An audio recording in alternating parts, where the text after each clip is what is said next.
हाँ जी बच्चों, सभी को नमस्कार, गुड मॉर्निंग, सुप्रभात, सत श्री अकाल।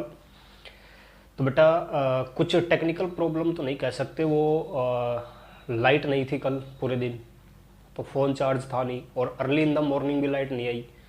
तो बिना लाइट के ना तो यहाँ में दिखता और ना ही फ़ोन चार्ज था, तो उस वजह से ऑनलाइन क्लास नहीं हो पाई। मैं रिकॉर्डेड फॉर्म में आपको भेज रहा हूँ और रिकॉर्डेड फॉर्म में हो सकता है कि आपके लिए बेनिफिशियल हो। तो बेटा हम अकाउंट में चैप्टर नंबर 4 डील कर रहे थे। चैप्टर नंबर 4 और थर्ड 80 to 85% बिल्कुल बराबर हैं, कोई चेंज नहीं है। हल्के फुल्के माइनर डिफरेंसेस हैं, तो फोर्थ और थर्ड चैप्टर दोनों हम कह सकते हैं कि एक जैसे हैं, हल्के से डिफरेंस को अगर निकाल दे तो। अच्छा जी, चैप्टर नंबर 4 कहता है कि रिटायरमेंट या डेथ अगर पार्टनर की हो जाती है तो उस केस में हम किस तरह से अपने अकाउंटिंग को करेंगे।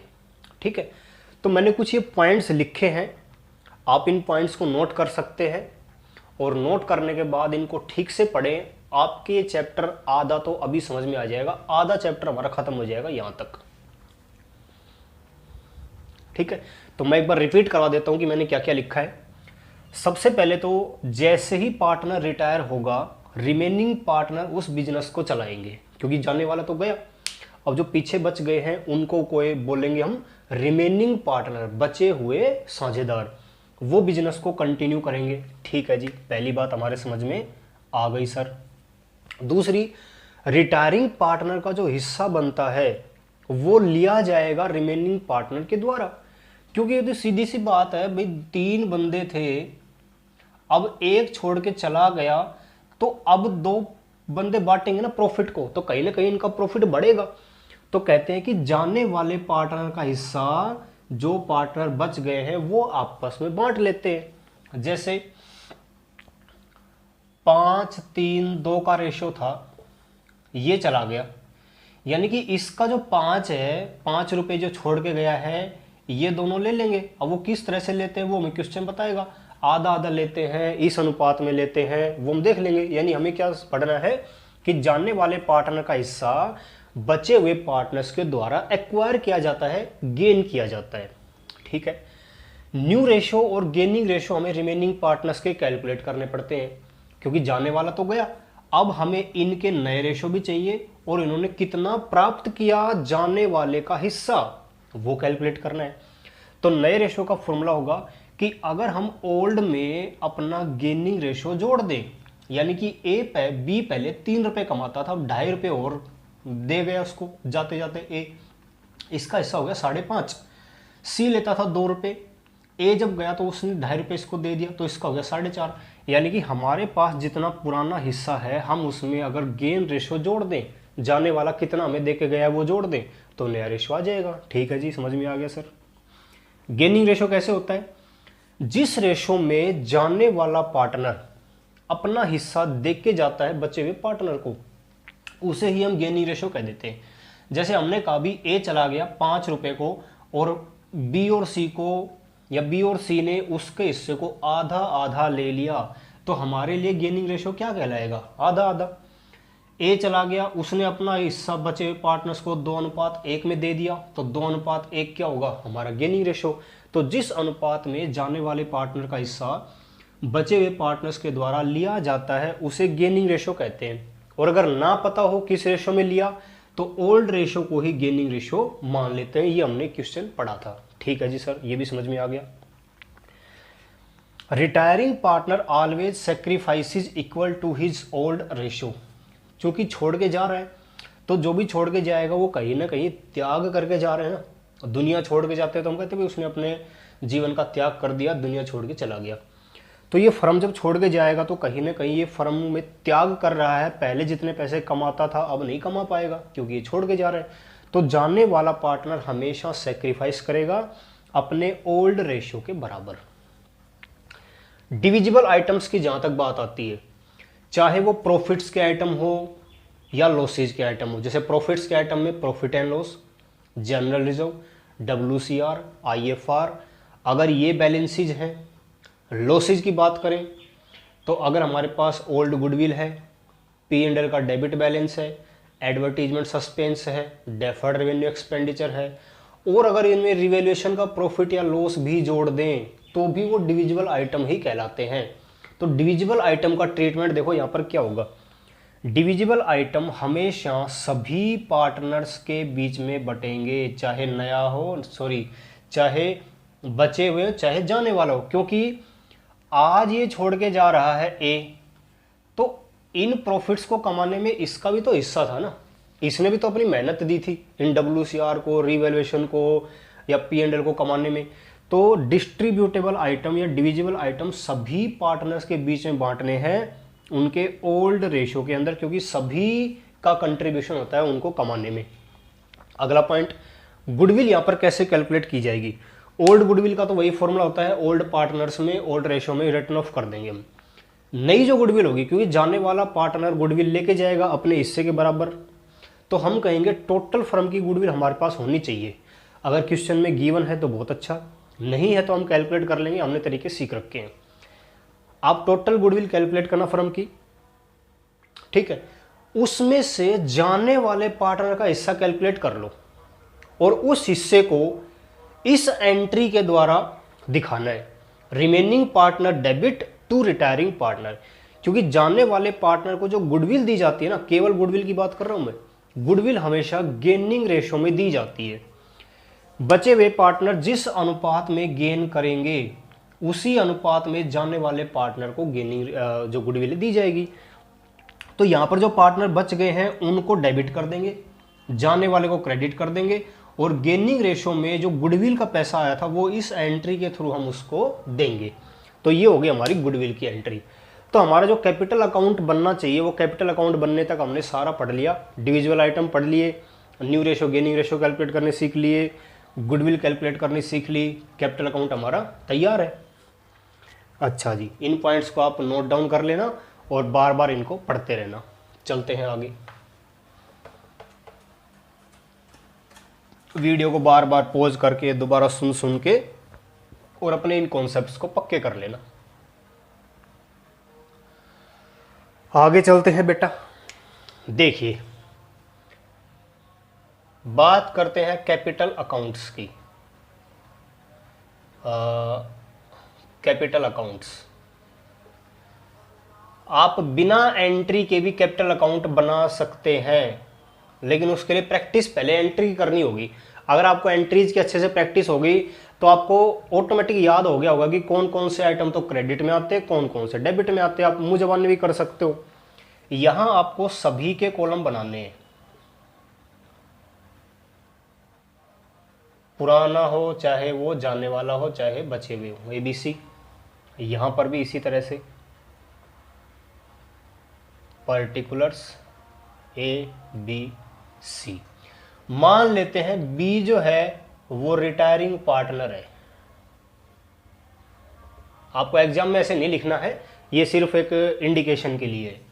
आपको एग्जाम में याद रखना है कि भी कौन सा पार्टनर रिटायर हो रहा है। तो देखिए, सबसे पहले हम कैपिटल अकाउंट की शुरुआत कैसे करते हैं। हम सबसे पहले पार्टनर्स की कैपिटल को लिखते हैं, किस नाम के द्वारा, बाय बैलेंस BD। और यहां पर ध्यान देना, सभी पार्टनर्स की कैपिटल होगी, क्योंकि यहां पर पार्टनर छोड़ के जा रहे हैं। जब पार्टनर आता था तो उसकी कैपिटल गिवन नहीं होती थी, वो बाय बैंक के थ्रू लेके आता था। लेकिन ये तो छोड़ के जा रहे हैं ना, इसका अवेलेबल बैलेंस जो है वो तो हमें बैलेंस शीट में गिवन है, इतनी कैपिटल है। तो तीनों का पैसा, जाने वाला हो चाहे बचे हुए हो, सभी का बाय बैलेंस BD के द्वारा दिखा दोगे। इसके बाद मैं मान लेता हूं कि मेरे पास जनरल रिजर्व पड़ा है बैलेंस शीट में, ये बटेगा सभी के बीच में ओल्ड रेशो में। हो सकता है कि मेरे पास प्रॉफिट एंड लॉस पड़ा हो लायबिलिटी साइड में, ये बटेगा। प्रॉफिट के आइटम आपको क्रेडिट साइड में लिखने हैं, लॉसेज के आइटम आपको डेबिट में लिखने हैं। हो सकता है मेरे पास WCR पड़ा हो सकता है मेरे पास IFR पड़ा हो, सभी डिस्ट्रीब्यूट हो जाएंगे। ये तो एग्जाम में जो गिवन होंगे ना वो आपको करने हैं, ये मैं टोटल लेके बना रहा हूँ।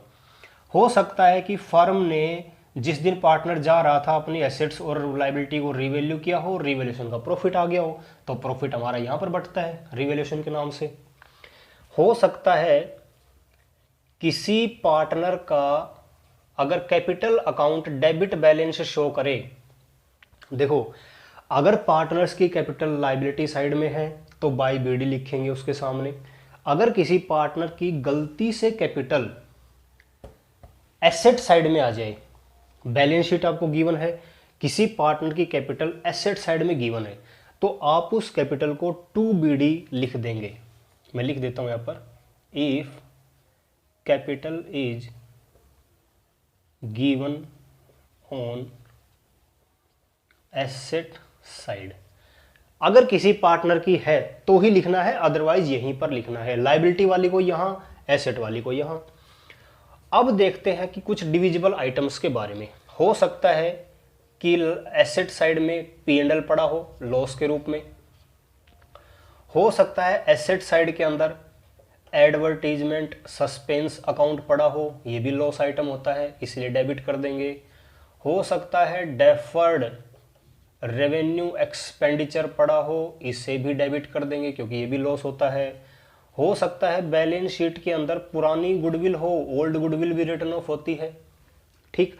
हो सकता है रीवैल्यूएशन का लॉस हो जाए, तो लॉस हो गया तो हम यहां लिख देंगे। बहुत सही जी, ये तो सर हम पढ़ के आ रखे हैं। हाँ तो बेटा बस रिवीजन हो रहा है हमारा, ये मान के चलो, और रिवीजन बढ़िया करोगे उतना ही कॉन्सेप्ट माइंड में अच्छे बैठेंगे, ठीक है। अब कोई भी ऐसा आइटम नहीं बचा है जो कि मैंने यहाँ ट्रांसफर नहीं करा है, सिर्फ पुरानों की कहानी हो गई है।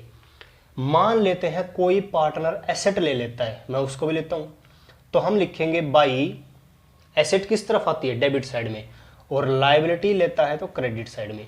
अगर किसी पार्टनर ने कोई लाइबिलिटी ले ली तो हम उसे यहाँ लिखेंगे लाइबिलिटी टेकन। अगर किसी पार्टनर ने एसेट ले ली तो उस एसेट का यहां पर नाम लिख देंगे और उस पार्टनर के कॉलम में लिख देंगे जिसने एसेट ली है। सभी तो लेंगे नहीं, कोई एक आधा ही लेगा। इसके बाद आती है गुडविल की बारी कि जो जाने वाला पार्टनर है वो गुडविल लेके जाएगा। तो हमने कहा था कि जानने वाले को क्रेडिट करना है, तो जानने वाले को क्रेडिट करेंगे तो हम यहां लिखेंगे बाई बीज कैपिटल, सॉरी बी छोड़ के जा रहा है तो हमने एंट्री क्या पढ़ी थी, रिमेनिंग टू रिटायरिंग।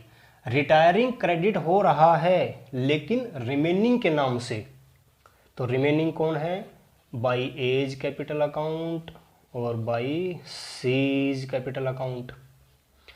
तो क्रेडिट हो रहा है बी, तो पैसा लिखा जाएगा क्रेडिट में इनके, क्योंकि ये दोनों तो इसको दे रहे हैं।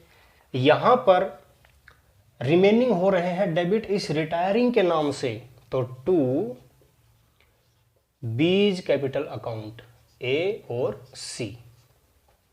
इन्होंने पैसा दे दिया, बी के क्रेडिट में आ गया, बी की पॉकेट में पैसा आ गया, इन्होंने अपने डेबिट कर दिया, इनकी पॉकेट से पैसा कट गया। अब जब आप इस अकाउंट को टैली करेंगे, बराबर करेंगे, तो हमें देखो क्या ध्यान देना है, सभी का अपने टोटल लगाना है।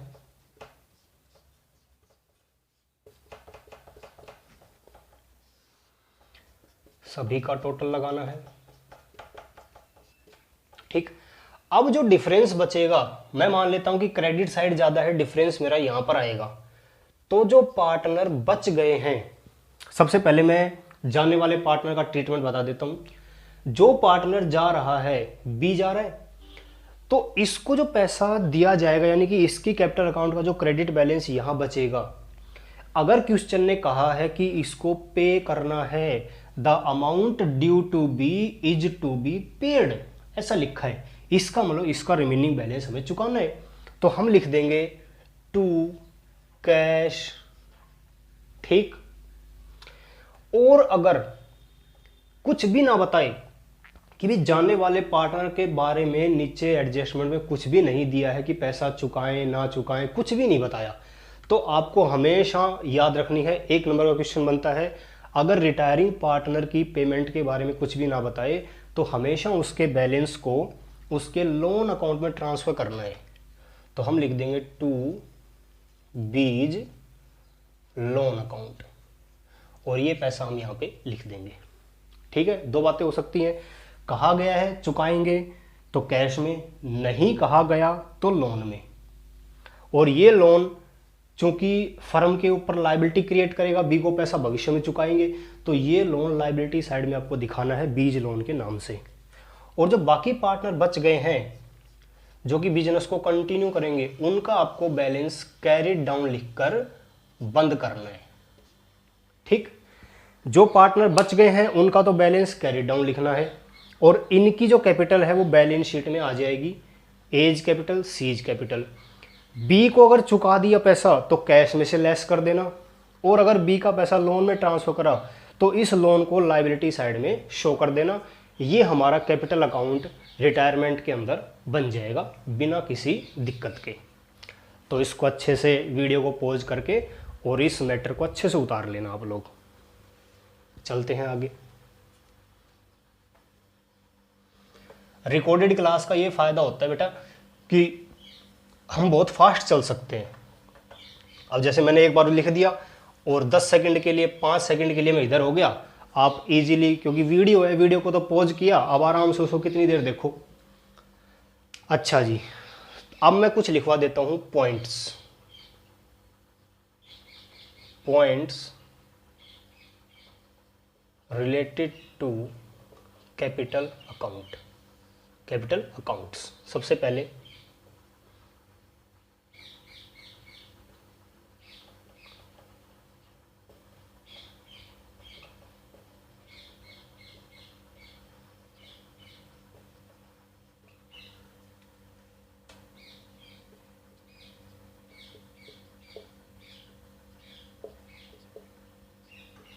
सबसे पहले बात करते हैं रिटायरिंग पार्टनर की पेमेंट के बारे में।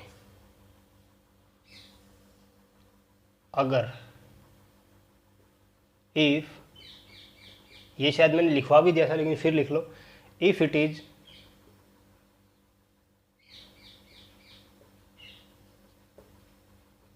mentioned that retiring partners due amount will be paid, then to bank या to cash will be write on debit side of retiring partners capital account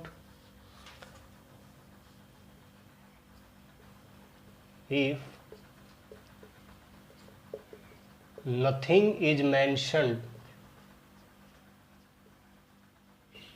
about payment to retiring partner, then the amount due to retiring partner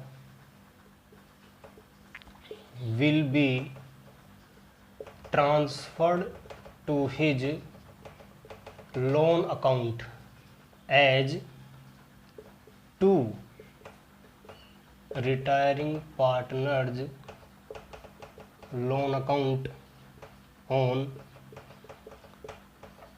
debit side of capital account। ये बातें आपको ध्यान रखनी है।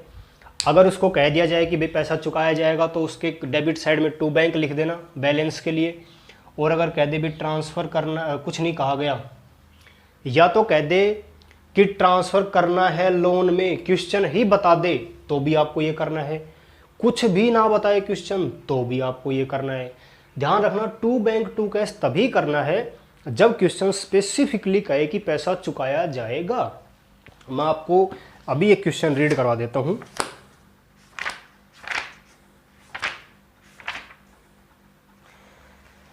देखो page number 4.21 की बात कर रहा हूं मैं।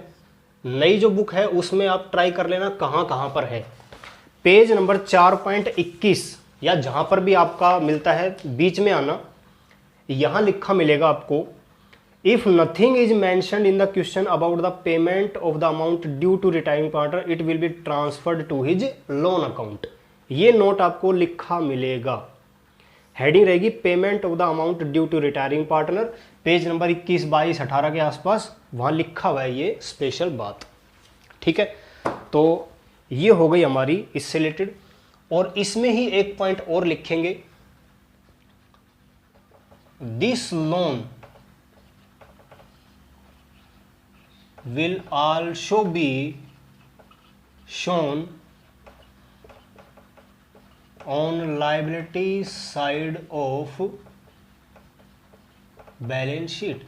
अगर आपने लोन में ट्रांसफर करा है तो इस लोन को उस पार्टनर के नाम से बीज लोन अकाउंट लाइबिलिटी साइड में दिखा देना।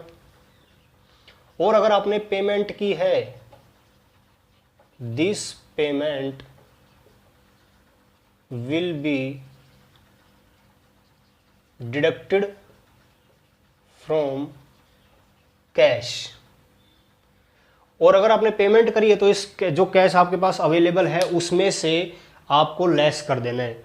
और एक बात और बता देता हूं, आपने मान लो रिटायरिंग पार्टनर को पेमेंट कर दी और हमारे पास पैसा था ही नहीं, ध्यान से सुनना वीडियो को अच्छे से देखकर, बी को मान लो पैसा देना है 50,000, सुनना ध्यान से इसके बारे में, बी को पैसा देना है 50,000, बैलेंस शीट में आपके पास पैसा पड़ा है 40,000, तो कैसे देंगे? क्वेश्चन ने कहा है कि भाई उसको पेमेंट करके आओ, तो आप बैंक से लोन लोगे 10,000 रुपए का, और वो लोन बैंक ओवरड्राफ्ट के नाम से होना चाहिए।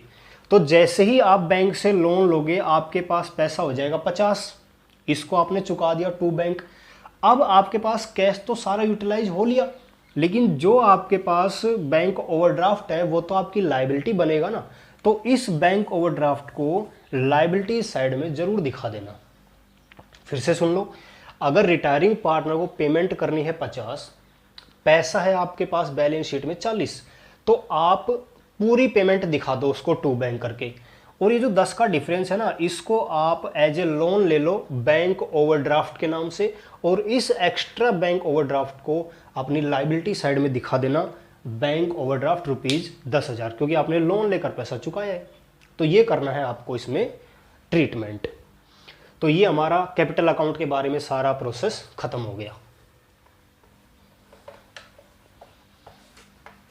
वैसे चैप्टर लगभग फिनिश के बराबर ही है, चैप्टर नहीं ये टॉपिक रिटायरमेंट का, सिर्फ इसमें एडजस्टमेंट ऑफ कैपिटल और बचा है।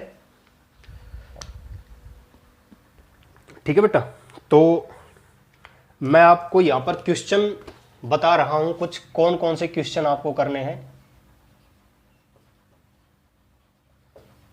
क्वेश्चंस फॉर प्रैक्टिस, मैं आपको क्वेश्चन बता रहा हूं, आपको प्रैक्टिस करने हैं।